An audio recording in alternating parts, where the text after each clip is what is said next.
Olá pessoal, sejam bem-vindos a mais Deep Dive. Hoje a gente vai mergulhar na história e nas profecias do profeta Ezequiel. Uau, Ezequiel, ninguém. É um livro cheio de simbolismo e mensagens poderosas. É verdade. Que a gente vai tentar desvendar aqui. Exatamente. E vamos focar em algumas passagens-chave, né? Isso. Para entender a mensagem central de Ezequiel, explorando as visões, o que elas revelam sobre Deus, o povo de Israel. E, claro, o que isso significa pra gente hoje. É isso aí. Começando com uma das mais impactantes, né? A visão do vale dos ossos secos. Nossa, essa é forte. Ezequiel se depara com um vale completamente árido. Sei. Ossos espalhados por todos os lados, secos, sem vida. Nossa, que imagem. Você consegue imaginar essa cena? É uma imagem forte de desespero, né? É como se a própria esperança tivesse se esvaído. E essa visão representa exatamente o estado do povo de Israel durante o exílio babilônico. Longe de casa, subjugados. Era como se eles tivessem perdido tudo. Até a fé.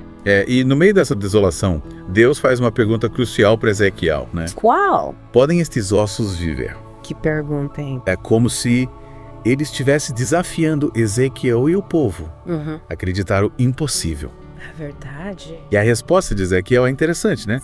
Ele responde, Senhor Deus, tu sabes. Ele reconhece que só Deus tem o poder de restaurar a vida. Onde parece não haver mais nada. É uma demonstração de fé, mas também de humildade. Sim. Diante do poder divino. Verdade. E aí Deus ordena que Ezequiel profetize sobre os ossos. Profetize. Que ele fale a palavra do Senhor para aqueles restos mortais. Caramba. Gente, imagina a cena. O profeta falando para um monte de ossos secos. Coitado. Ele diz que ele não devia estar se sentindo um pouco ridículo, né?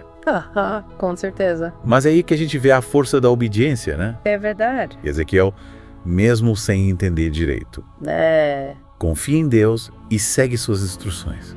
E de repente, um barulho estrondoso ecoa pelo vale. Eita! Os ossos começam a se juntar, osso com osso, formando esqueletos. Que cena! De arrepiar. É como se a vida estivesse voltando pedaço por pedaço. Que incrível! A carne e a pele vão cobrindo os esqueletos. Mas ainda falta algo. Falta o fôlego de vida. A restauração ainda está incompleta. Entendi. É como se estivesse faltando a alma, a essência, para que o povo realmente vivesse. Faz sentido. E você já se sentiu assim? Como se estivesse faltando algo para você realmente se sentir vivo, completo. Nossa, com certeza. Acho que todo mundo já passou por momentos assim, né? E o que acontece depois? Deus dá um jeito nessa falta de, entre aspas, fôlego. Sim. Deus ordena que Ezequiel profetize novamente. De novo. Dessa vez pro vento. Vem dos 4 ventos, ó fôlego, diz o Simão. Nossa. E com o sopro do vento, a vida entra nos corpos. Caramba. Imagine só, um exército enorme se levanta, cheio de força e vigor, simbolizando a restauração do povo de Israel. Que imagem poderosa.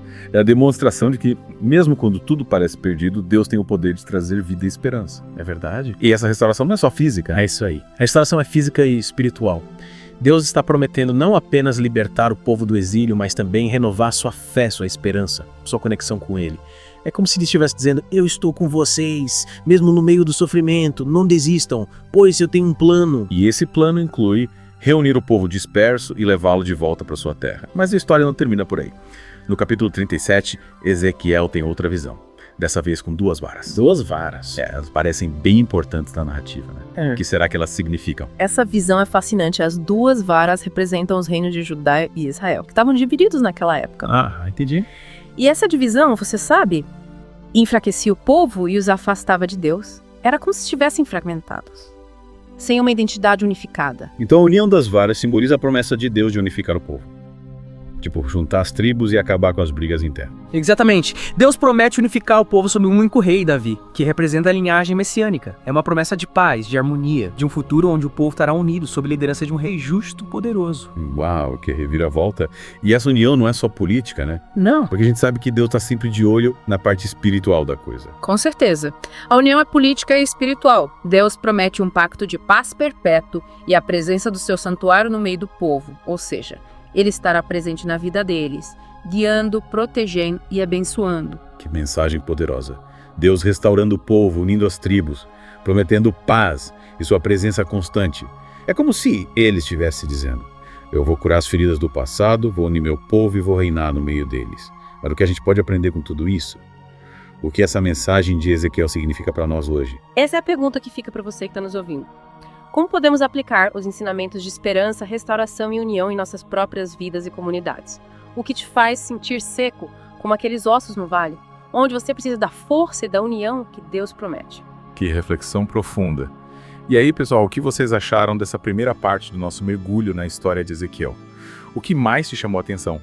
Compartilhe suas reflexões com a gente nos comentários e continue acompanhando o Deep Dive, porque ainda tem muito mais. É realmente inspirador como Deus usou Ezequiel para transmitir essa mensagem de esperança, né, num momento tão difícil para o povo de Israel.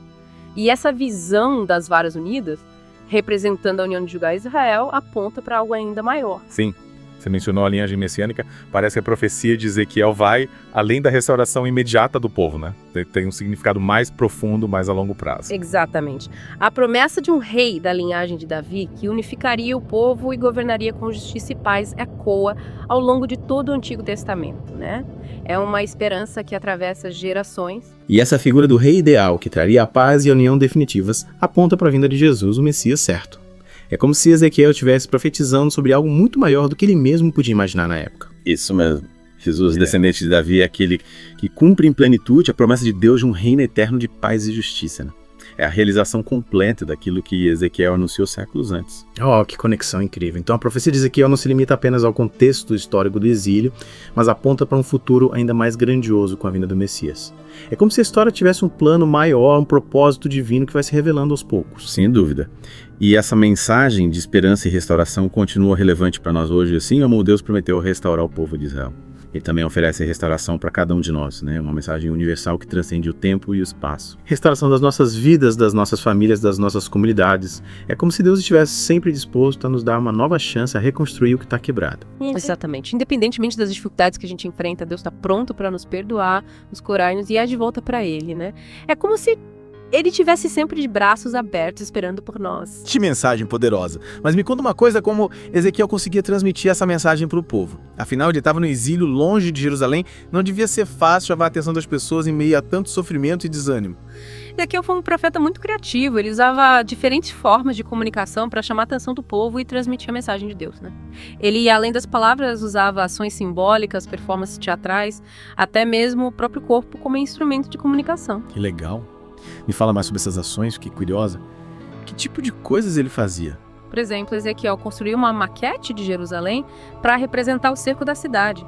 Ele se deitou de lado por muitos dias para simbolizar o tempo que o povo passaria no exílio. E acredite ou não, ele até cozinhou sua comida usando esterco para mostrar a escassez que viria. Caramba, ele realmente se dedicava à sua missão. Imagino que essas ações simbólicas deviam impactar bastante as pessoas, né? Era como se ele estivesse vivendo a profecia, tornando a mensagem de Deus mais real, mais próxima da realidade do povo. Com certeza. Ezequiel não tinha medo de ser diferente, de usar a criatividade para comunicar a mensagem de Deus de forma clara e impactante, né? E essa criatividade nos inspira a buscar formas inovadoras de compartilhar a mensagem do Evangelho hoje, afinal precisamos nos conectar com as pessoas, falar a linguagem delas, usar a criatividade para alcançar seus corações. É verdade. A gente precisa usar a criatividade para alcançar as pessoas com a mensagem de amor e esperança de Deus, né? Adaptando a linguagem e os métodos para o contexto que a gente vive. É como se a gente tivesse que traduzir a mensagem para que ela faça sentido para as pessoas hoje. E assim como Ezequiel, a gente precisa ter coragem para ser diferente, para ir contra a corrente e proclamar a verdade mesmo quando ela é difícil de ser ouvida. Às vezes, ser fiel à mensagem de Deus significa nadar contra a maré, ser diferente, ousado, criativo. Mas e o povo? Como eles reagiram às mensagens de Ezequiel? Será que eles se arrependeram e voltaram para Deus? Afinal, nem sempre as pessoas estão abertas a ouvir a verdade, né? É verdade, a resposta é complexa, né? Alguns se arrependeram e se voltaram para Deus reconhecendo a necessidade de mudança. Outros, porém, permaneceram teimosos e incrédulos, né? É como plantar uma semente, algumas caem em solo fértil, outras em solo pedregoso. É como acontece hoje, né? Nem todos aceitam a mensagem do Evangelho, mesmo quando ela é pregada com amor e compaixão. É preciso ter paciência, compaixão e continuar semeando a palavra. Infelizmente sim, mas isso não diminui a importância da nossa missão, né? De continuar anunciando a verdade e convidando as pessoas a se reconciliarem com Deus. A gente planta a rega e Deus dá o crescimento. E o livro de Ezequiel nos lembra que, apesar da rebeldia do povo, Deus continua fiel às suas promessas, né? Ele jamais desiste de nós, está sempre pronto para nos perdoar e nos restaurar. É como se ele estivesse sempre nos dando uma nova chance. Novo começo, mundo. Com certeza. A mensagem central do livro de Ezequiel é a fidelidade de Deus ao seu povo, mesmo quando este se afasta dele, né? Deus é um Deus de amor, misericórdia e restauração. Ele nunca desiste de nós, por mais que a gente erre, por mais que a gente se afaste. E essa mensagem de esperança nos impulsiona a perseverar na fé. Sabendo que em Cristo a gente tem a promessa de um futuro glorioso, onde a justiça, a paz e o amor reinarão para sempre. É como ter um vislumbre do paraíso, daquilo que nos espera se a gente permanecer firme em nossa fé. É isso aí, que essa esperança nos inspire a viver cada dia com gratidão e a buscar a vontade de Deus em todas as áreas da nossa vida. Afinal, a vida é uma jornada e a fé é o nosso guia, nossa bússola que nos aponta para o caminho certo. Que incrível. E aí, pessoal, o que vocês acharam dessa imersão na história de Ezequiel? Quais as suas reflexões? O que mais te impactou? Compartilhem suas ideias com a gente nos comentários e se você gostou do episódio, não se esqueça de curtir, compartilhar com seus amigos, vamos espalhar essa mensagem de esperança e restauração por aí. E fiquem ligados, porque no próximo episódio a gente vai continuar essa jornada pelo livro de Ezequiel, explorando as profecias sobre a Nova Jerusalém. Tem muita coisa incrível ainda pela frente, não percam. E chegamos à parte final do nosso mergulho em Ezequiel.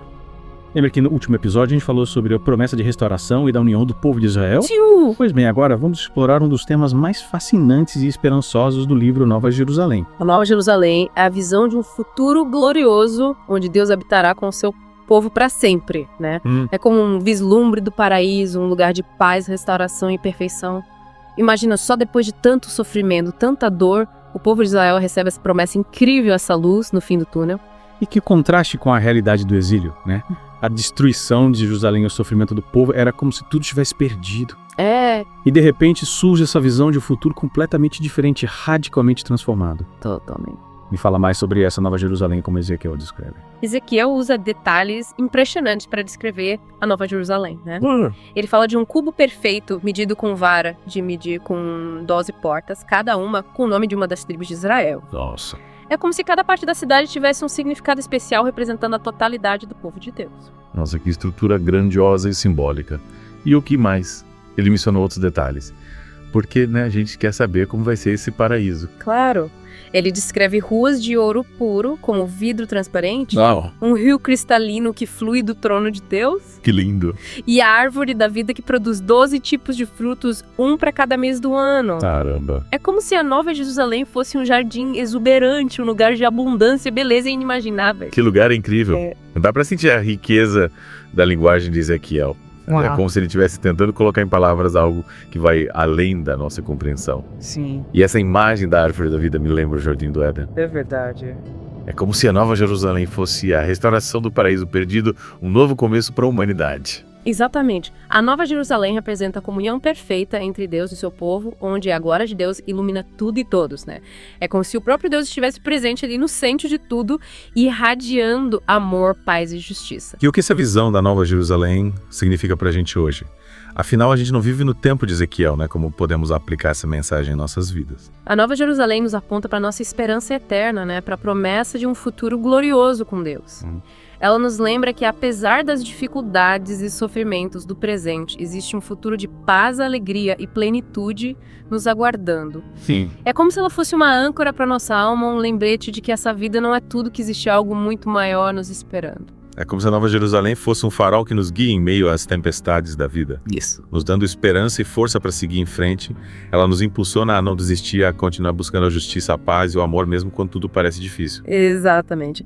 E essa esperança nos impulsiona a viver de forma diferente, né? A buscar a justiça, a paz e o amor em nossas relações, a cuidar da criação e a construir um mundo mais justo e fraterno. Sim. É como se a Nova Jerusalém começasse a ser construída aqui e agora, em nossas ações, em nossas escolhas, em nossa forma de viver. É como se a gente pudesse trazer um pedacinho do céu para a terra, né? Construir um mundo que reflita os valores da Nova Jerusalém: justiça, paz, amor, compaixão. Com certeza. E cada ato de amor e perdão, de compaixão e justiça é como um tijolo que contribui para a construção dessa realidade aqui na Terra. Sem dúvida. A Nova Jerusalém não é apenas um lugar físico, mas um estado de ser uma realidade espiritual que a gente pode experimentar desde já enquanto aguardamos a sua plena manifestação. É como se a gente já pudesse ter um gostinho do céu aqui na Terra, vivendo em comunhão com Deus e com o próximo. Que mensagem poderosa.